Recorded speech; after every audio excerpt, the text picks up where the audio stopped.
क्या नाम हुआ आपका? कहाँ से? शामली। क्या नाम बता? मयंक। शामली से।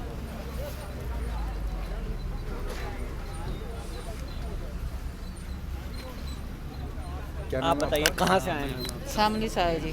शामली से। हाँ जी, तो ये अभी बेटा आपके पास आ गया है, कैसा लग रहा है? बहुत अच्छा लग रहा है, हाँ? बहुत ज़्यादा अच्छा लग रहा है। कैसा समय बीता आपका जब ये खबर सुनी कि लड़ाई छिड़ गई है और बेटा वहाँ फंसा है? बहुत बहुत टेंशन भरी टाइम रहा होगा। नहीं चलो, भगवान में सब रखते हैं हम लोग आस्था। ठीक है।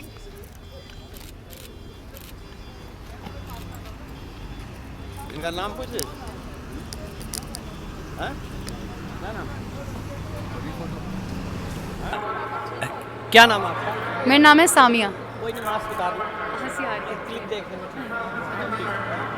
स्वामी, आप यूक्रेन में किस जगह थी? है। मैं यूक्रेन में इवानो शहर में थी। वहाँ ऐसे क्या हालात हुए आपके सामने जिसके कारण से आपको यूक्रेन छोड़ने को मजबूर होना पड़ा? मतलब वहाँ के अगर हम ना छोड़ते तो बहुत बुरे हालात हो जाते। आपके आसपास भी ब्लास्ट? यस, हमारे हॉस्टल के पीछे ना एक मिलिट्री कैंप था, तो वहाँ पे एक ब्लास्ट हुआ था 25 को, और 26 को हमने फिर वो छोड़ दिया स्टेट। हमने वो स्टेट छोड़कर हम रोमानिया बॉर्डर पे चले गए थे पास करने के लिए। ये हुआ। अच्छा, आप अपने आप से चले गए थे? जो नहीं, वहाँ के जो कॉन्ट्रैक्टर हैं डॉक्टर मसरूर, उन लोगों ने सर ने हम लोगों की मदद करी। उन्होंने सारे बच्चों को लिया, पूरे यूनिवर्सिटी के बच्चों को लिया, और वो अब तक वो भी वहीं हैं, अब तक भी वो वहीं हैं, वहाँ वो बच्चों को निकाल रहे हैं। तो इसमें एडवाइजरी मिली थी क्या? गवर्नमेंट की तरफ से कह रहे हैं कि एडवाइजरी जारी की थी कि लड़ाई शुरू होने वाली है। हम मतलब हमको ये आ तो रहा था सुनने में कि हाँ मतलब ऐसा वॉर कुछ होने वाला है, पर हमको ये नहीं पता था कि इतना सब हो जाएगा कि खारकीव कीव ये सब लोग पूरा तबाह कर देंगे। पर हाँ, मिली तो थी कि हमको यहाँ से खाली कर देना चाहिए जल्दी से जल्दी। क्या कारण था जो बच्चे नहीं आए फिर उस एडवाइजरी के बाद? एक्चुअली क्या हुआ था कि हम लोगों की क्लासेस जो है ना वो ऑनलाइन नहीं हुई। हम लोगों ने अपनी यूनिवर्सिटी में अप्लाई भी किया, इवन हम लोगों ने प्रोटेस्ट तक किया कि हमारी क्लासेस ऑनलाइन कर दीजिए, पर उन लोगों ने कहा कि नहीं, हम लोग ऑफलाइन ही चलाएंगे। तो इस वजह से हम लोग एडवाइजरी आई है युद्ध होने वाला? नो, उन लोगों ने मना कर दिया, कह दिया कि सिर्फ इंडियन पीपल्स मेरे पास आ रहे हैं और उसके बाद और कोई नहीं आ रहा, तो मैं ऐसे कैसे कर दूँ। तो उन्होंने ये किया नहीं। तो फिर आप बॉर्डर तक कैसे पहुँचे? बॉर्डर तक हम लोग पहले बस से गए, जैसे मैंने आपको बताया डॉक्टर मसरूर सर, उन लोगों ने हमारे लिए बस अरेंज करी। हम लोग बस से बॉर्डर पे गए। बॉर्डर पे हमको थोड़ा सा वेट करना पड़ा क्योंकि वहाँ से यूक्रेनियन भी थे, पहले से इंडियन भी थे, तो बहुत सारा रश था, तो हमको निकलने में थोड़ा टाइम लगा वहाँ से। आप लड़की भी हैं, सुना लड़कियों को प्रॉब्लम हो रही है ज़्यादा? बिल्कुल भी नहीं, बिल्कुल भी नहीं, कोई प्रॉब्लम नहीं हुई, कोई प्रॉब्लम नहीं हुई। मेरा एक्सपीरियंस जो था मैं वो शेयर कर रही हूँ। जब तक मैं थी वहाँ पे ना तो किसी लड़के को कोई प्रॉब्लम हुई, ना किसी लड़की को, इवन ना किसी यूक्रेनियन को, किसी को, हमको यहाँ तक आने में कोई भी प्रॉब्लम नहीं हुई। किसी ने हमसे मिसबिहेव नहीं किया, किसी मतलब बहुत अच्छा बिहेव था सबका। भारत सरकार का क्या रोल रहा आपको यहाँ तक लाना? हम लोग यहाँ आ गए, वो बहुत बड़ी बात है। ये उनकी वजह से ही हुआ है कि हम लोग यहाँ पे आ गए। अभी एक लड़की बोल रही थी कि भारत सरकार ने कोई हेल्प नहीं की, हम दुखी हैं, 70,000 बस दिए तब आए, ऐसे बोल रही थी। क्या कहेंगे आप? इस तरह की वीडियोस बनाकर भी कुछ बच्चे डाल। सॉरी, वो तो फिर लोग पागल हैं। वो दिख ही रहा है कि हम लोग यहाँ आए किसकी वजह से, बिकॉज ऑफ मोदी जी। हाँ, वो कह रही है हमारी किसी ने हेल्प नहीं की, सरकार ने हमारी कोई मदद नहीं की और एडवाइजरी दे दी, बस छुट्टी। मोदी जी ने तो दिल जीत लिया इस चीज़ से। बिल्कुल, वो बहुत गलत था। नहीं, ऐसा लग रहा है कहीं मोदी जी के विरोध में ये लोग कुछ एजेंडा बना रहे हैं। ये तो पता नहीं, पर मेरा एक्सपीरियंस जो है मोदी जी के लिए बहुत अच्छा रहा कि उन्होंने हम लोगों को इधर तक पहुंचा दिया। अगर वो अभी तक हमें ना बुलाते तो हम अभी तक बुचारेस्ट में ही रहते, शेल्टर में। हम लोगों को नहीं पता हम लोग कब तक रखते, हमारा वीज़ा कब लगता, और because of him I am standing here. युद्ध के बीच में लाना ये इतिहास में पहली बार है। यस, बहुत बड़ी बात है ये। और आप तो एयरफोर्स के बहुत ज़्यादा, हम तो बहुत ज़्यादा अपना आपको लकी सोच रहे हैं कि हम एयरफोर्स प्लेन में आए हैं, बहुत ज़्यादा। और यहाँ एयरफोर्स में आपको कैसा स्वागत करके लगा एयरफोर्स के? बहुत वेरी नाइस। गवर्नमेंट के रक्षा राज्य मंत्री आए थे आप? Yes, very nice. ये जो है अभी आप जो बाकी लोग वहाँ बचे हैं, आपको हमारे चैनल के माध्यम से देखें, कुछ कहना चाहेंगे किस तरह से वो कदम उठाएं, क्या करें? कुछ करने की ज़रूरत नहीं है, आप लोग वहाँ रुको, क्योंकि इतने सारे स्टूडेंट हैं, निकालने में हर किसी को टाइम लगता है।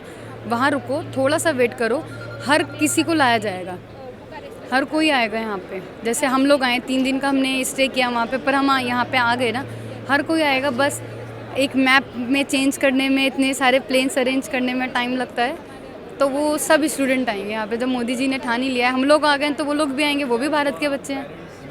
मोदी जी के बारे में कहते हैं मोदी है तो मुमकिन है, आपको लग रहा था कि सरकार जरूर आपको रेस्क्यू करेगी? यस, हो तो गया, मतलब मोदी जी हैं तो मुमकिन है, हो तो गया है, क्योंकि हम लोग यहाँ पे खड़े हैं तो मुमकिन तो है। और आगे का आपका जो पढ़ाई है अभी उसमें डिस्टर्बेंस है, कुछ सरकार से कहना चाहेंगे? अभी तो कोई डिस्टर्बेंस नहीं है, क्योंकि हम लोगों की ऑनलाइन कंटिन्यू होने वाली है क्लास। तो ऑनलाइन के बाद हम लोग मतलब वापस वहाँ चले जाएंगे थर्ड सेमेस्टर से, तो हमको कोई अभी प्रॉब्लम नहीं है। होता है तो फिर हम लोग अपील करते हैं मोदी जी को कि हमारी स्टडी को कंटिन्यू रखिए, वरना अदरवाइज ऑल इज़ वेल।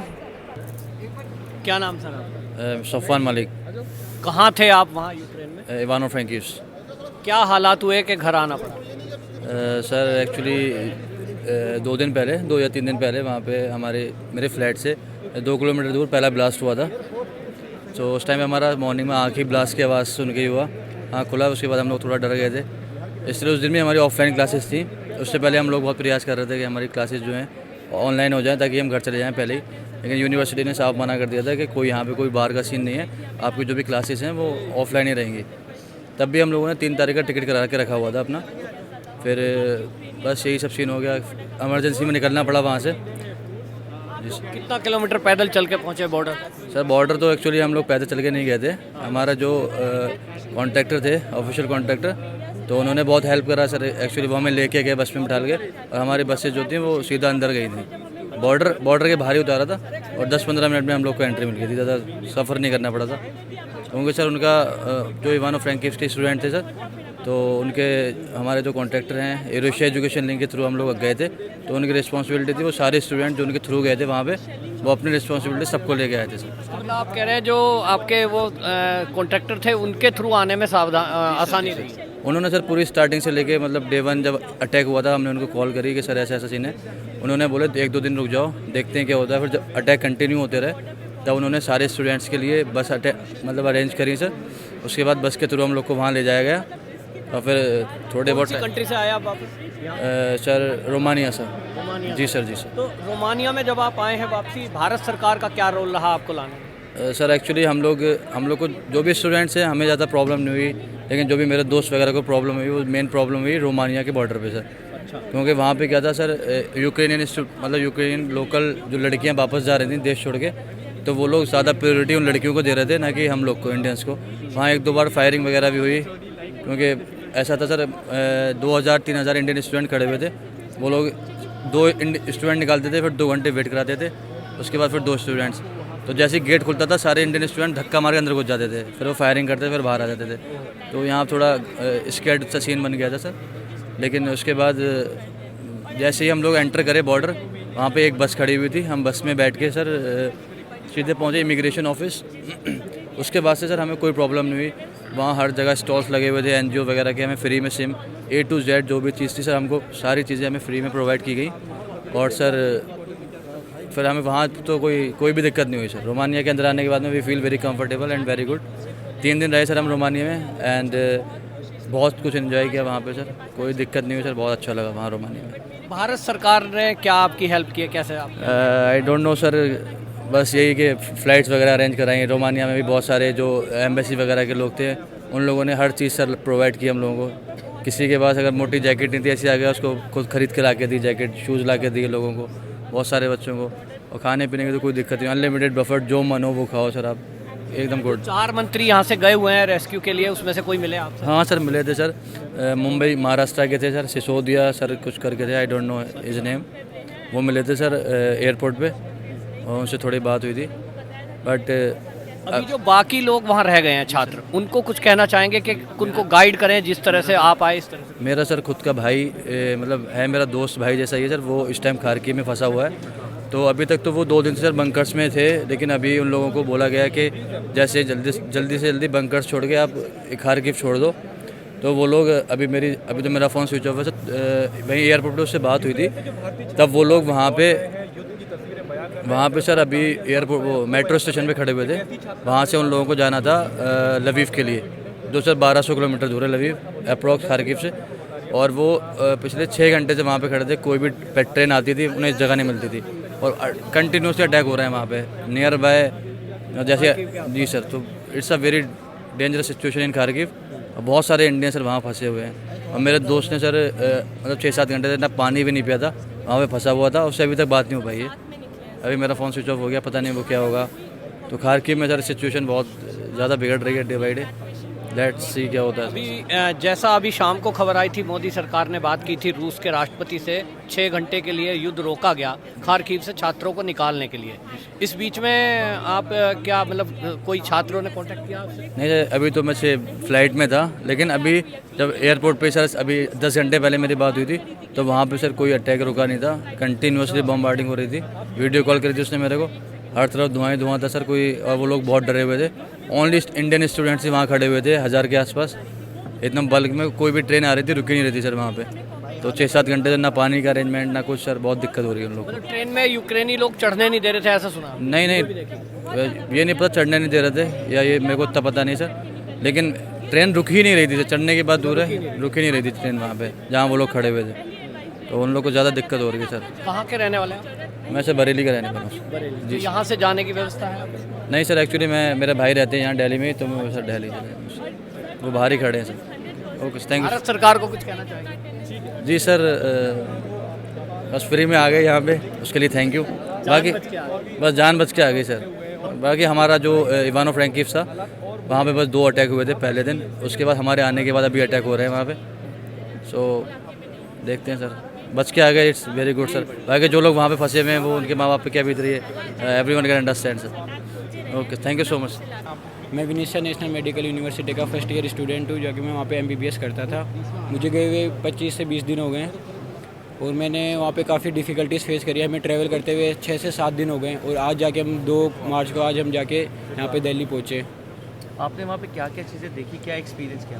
जैसे कि मैंने यहाँ पे देखा 21 तारीख से हम देख रहे हैं वहाँ पे अटैक फाइटर जेट्स की आवाज़ आती थी। विदिशा में सुबह सुबह 2 बम ब्लास्ट होते थे, हम फिर बंकरों में जाते थे, फिर वहाँ पे 6-7 घंटे रहते। जब कंडीशन नॉर्मल होती थी फिर वापस हमें हॉस्टल के रूम में शिफ्ट किया जाता था।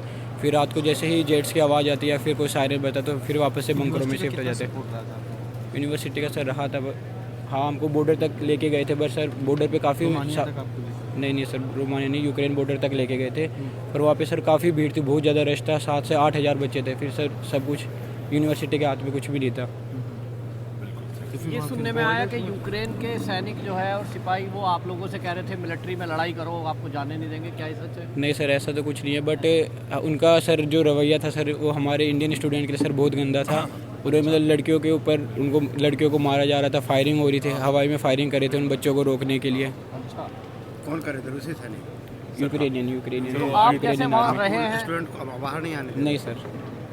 मतलब वो नहीं चाह रहे थे कि आप लोग? जी सर मैंने रिसेंटली एक वीडियो भी टैग करी थी जो कि अभी सब सर्कुलेट हो रही है सारे न्यूज़ चैनल पे, जिसमें लड़कियों को मतलब घसीट के मारा जा रहा है, हवाई में फायरिंग हो रही है स्टूडेंट को रोकने के लिए। तुम लोग क्यों रोक रहे थे, वजह क्या थी? सर पता नहीं सर, जैसे कि बॉर्डर पे 7 से 8 हज़ार स्टूडेंट थे वहाँ पे, तो उनमें से हाँ यूक्रेन बॉर्डर पे, तो उनमें से सिर्फ 1 या 2 स्टूडेंट को निकाल रहे थे बीच में, फिर 4-5 घंटे के लिए रुकते थे, फिर 1 या 2 लड़की को ऐसे निकाल देते। सर मैं खुद नाइजीरिया के ग्रुप जा रहा था, उसमें छुप के निकला हूँ।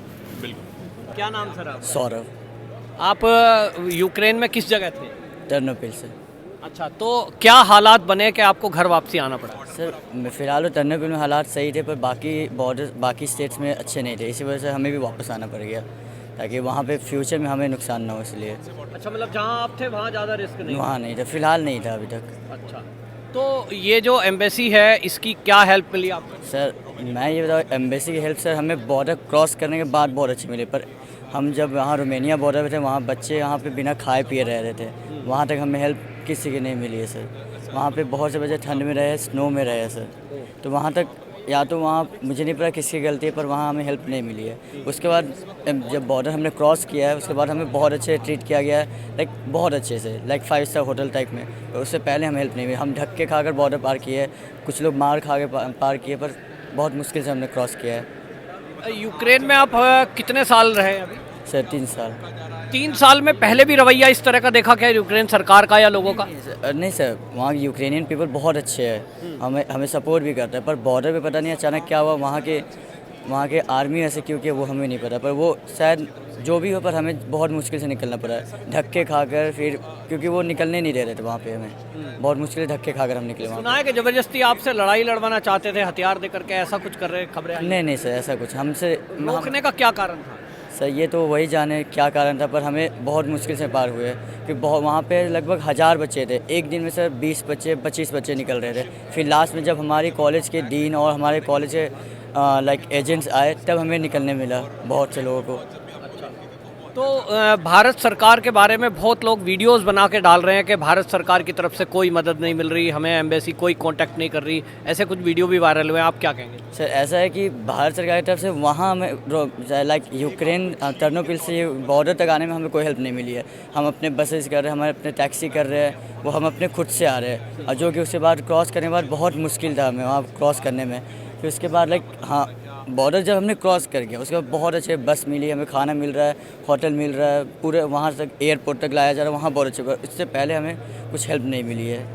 भारत सरकार ने एयरफोर्स को बचाव में उतारा, इसको आप कैसा महसूस करते हैं? सर ये बहुत अच्छी, क्योंकि एक बार में बहुत ज़्यादा बच्चे आ सकते हैं, और पहले वहाँ पे 200-250 बच्चे आ रहे थे, वो ज़्यादा मुश्किल हो रहा था क्योंकि वहाँ पे बहुत ज़्यादा पॉपुलेशन हो चुका था, इसीलिए सर वो बहुत ज़्यादा सही है। और माननीय प्रधानमंत्री जी के नेतृत्व में जिस तरह से परिवार के सयाने अपने एक एक बच्चे की चिंता करते हैं और परिवार के हर व्यक्ति की चिंता करते हैं, अगर कहीं छींक भी आ गई तो उस तरह से माननीय प्रधानमंत्री जी ने यूक्रेन में हमारे जितने भी छात्र छात्राएं हैं, हमारे नागरिक हैं, उनकी चिंता की। उसी का परिणाम है कि आज उसकी सुखद परिणति हो रही है और हमारे बच्चे सुरक्षित घरों में लौट पा रहे हैं। जो अभी हमारा जहाज उतरा है एयरफोर्स का, तो उसके उतरते ही बच्चों की खुशी इस बात का प्रमाण थी, प्रसन्नता थी कि वो बहुत खुश हैं, बहुत प्रसन्न हैं अपनी धरती पर, मातृभूमि पर सुकून का पल था। मैंने माननीय प्रधानमंत्री जी की तरफ से और पूरे देश की तरफ से उनका स्वागत किया है। जी सर, अभी कितने स्टूडेंट्स और इवैक्यूएट करना बाकी है? अभी हैं, लेकिन आ रहे हैं, अभी है, संख्या लगातार आती रह रही है और यहाँ हर प्रकार के इंतजाम हमने किए हैं, मेडिकल फैसिलिटीज़ हम यहाँ पर दे रहे हैं, और जिसको जिस राज्य में जाना है उनकी व्यवस्थाएं हमने की। जी बस आपने कुछ स्टूडेंट से बात की, हम देख रहे थे कि आप स्कूल दे रहे थे, तो बहुत सुखद वो पल था, इलैबोरेट कर दीजिए। वो बहुत प्रसन्न थे, उनकी मुस्कुराहट बता रही थी। मैंने जहाज के अंदर भी बात करी और उन्होंने जिस तरह से भारत माता की जय के नारे लगाए और मैंने जो उनसे पूछा है कि कैसा लग रहा है, और लोगों ने क्लैपिंग करी और हाथ खड़े करे इस तरह से, और इससे ये साबित होता है कि बहुत सुकून बच्चों को। और मैंने उनसे कह दिया है कि एवरीथिंग इज प्रीडेस्टाइन्ड, बिल्कुल चिंता मत करिए, फ्यूचर की चिंता मत करिए। सबका नेतृत्व, देश का नेतृत्व आज प्रधानमंत्री जी मोदी जैसे व्यक्तित्व कर रहे हैं, इसलिए किसी को सब भूल जाओ जो हुआ वहाँ, सब आगे ठीक हो। लेकिन सर हालात कैसे? अब हालात जैसे भी हैं, लेकिन हमारे बच्चे सुरक्षित आ रहे हैं। माननीय प्रधानमंत्री जी नरेंद्र मोदी जी के नेतृत्व में एक एक बच्चे की, एक एक छात्र की, हमारे नागरिकों की चिंता की जा रही है। 4 हमारे मिनिस्टर पहले ही वहाँ जा चुके हैं और वो रात दिन वहाँ पर जो हमारा ऑपरेशन गंगा है इसको अंजाम दे रहे हैं। बच्चों को किसी प्रकार की परेशानी ना हो, जो यूक्रेन से बाहर आ रहे हैं उनके लिए रहने के ठिकाने हैं, उनके भोजन की व्यवस्था है, उनकी मेडिकल फैसिलिटीज़ हैं, किसी भी चीज़ की कोई कमी ना हो, इसका पूरा हम ध्यान रख रहे हैं। कितने बच्चे सर अभी कुल हैं जिनको लाना है? नहीं, अभी हैं कुछ बच्चे और हैं, उसका सारा इंतजामात हो रहा है और एक एक को छोड़ा नहीं जाएगा। अभी हमारे जहाज आ रहे हैं, 4 आर्मी के, एयरफोर्स के जहाज आ रहे हैं, फिर ये भी लौट रहे हैं। हमारे प्राइवेट जहाज जा रहे हैं, वो आएंगे, एयर इंडिया हो चाहे इंडिगो हो या अन्य हो, तो कहीं हमने छोड़ा नहीं है। और हर प्रकार से हमारी सरकार माननीय प्रधानमंत्री जी के नेतृत्व में एक एक बच्चे की चिंता कर रही है। कितने पॉइंट्स हैं जहाँ से बच्चों को लेकर? हाँ हैं, 4 पॉइंट्स हैं, 200 ला रहे हैं उसमें। बाकी चीज़ें, कुछ चीज़ें ऐसी हैं कि 200 का आंकड़ा था, उससे हम काफ़ी आगे बढ़ गए हैं। अभी 200 बच्चे हमारे एक में आए हैं, 210 दूसरे में आ रहे हैं, 200 10 फिर तीसरे में आ रहे हैं, फिर चौथे में आ रहे हैं। तो इस तरह से लगातार अब आना चालू हुआ है। हमारे एयरफोर्स के भी हैं और साथ में हमारे प्राइवेट जो एविएशन है वो भी लगातार जा रहे हैं। कब तक ये पूरा ऑपरेशन को अंजाम दे देगा? जब तक हमारे सारे भारतीय बच्चे यहाँ नहीं आ जाते हैं तब तक लगातार प्रधानमंत्री जी के नेतृत्व में ये चलता रहेगा। धन्यवाद सर।